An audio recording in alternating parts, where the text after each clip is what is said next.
È una riforma che attendiamo da tantissimi anni, la stiamo ancora aspettando perché chiaramente servono delle risorse che ad oggi la Regione del Veneto non vuole mettere. Siamo gli ultimi tra Sicilia e Calabria, quindi una media che non ci fa onore. Chiediamo che arrivi subito in Commissione Quinta l'assessore alla sanità Lanzarin per discutere il progetto di legge a prima firma Zaia datato 2020 e che si dia anche un contributo straordinario a quelle famiglie oggi in difficoltà partendo dai ceti con ISEE più basso.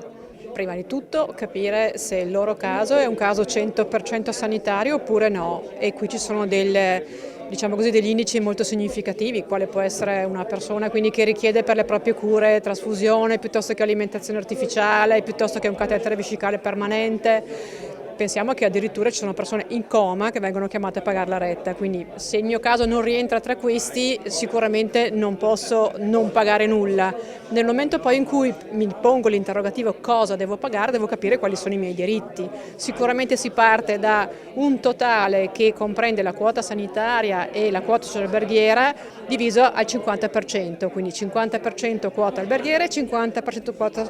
sanitaria. Su quella che è poi la quota socio-alberghiera è indispensabile far valere l'ISE specifico, l'ISE per le prestazioni sociosanitarie residenziali,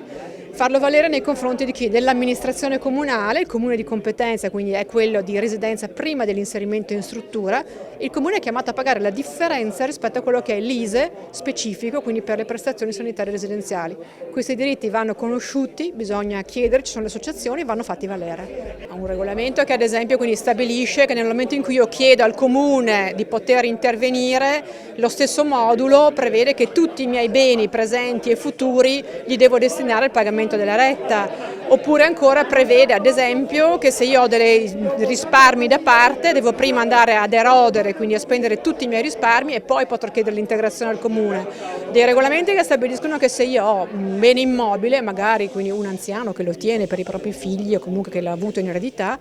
devo prima vendere quell'immobile e dopo che avrò esaurito le risorse provenienti dalla vendita dell'immobile potrò andare quindi a chiedere un contributo direttamente all'amministrazione comunale. Nel Veneto ormai Padova, Vicenza, Treviso, Verona, Venezia soprattutto sono tutti quanti quindi comuni dove in realtà quindi i regolamenti sono stati annullati, anche perché le sentenze giustamente hanno riconosciuto, come prevede la normativa, che nel Veneto i comuni non hanno in materia alcuna potestà regolamentare, quindi un regolamento che non rispetta la normativa è palesemente illegittimo. I dati eclatanti ci dicono che oggi in Veneto